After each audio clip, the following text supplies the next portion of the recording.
केला जातो। एकता गणेशोत्सव मंडळ ब्राह्मणपुरी मिरज या ठिकाणी सलग 4 वर्ष इको फ्रेंडली पद्धतीची गणेश मूर्तीचं आम्ही स्थापना केली आहे। अशाच पद्धतीनं सर्व मंडळांनी जर का इको फ्रेंडलीचा अट्टहास केला तर बऱ्याचशा गोष्टी चांगल्या साध्य होऊ शकतात।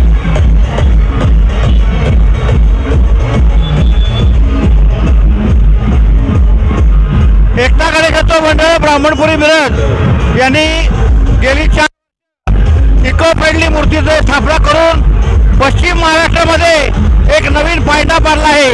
या पद्धतीनं सर्व पश्चिम महाराष्ट्रातल्या लोकांनी जर का इको फ्रेंडलीचा अट्टहास केला तर बराचसा खर्च आणि प्रशासनावरचा ताण कमी करू शकतो।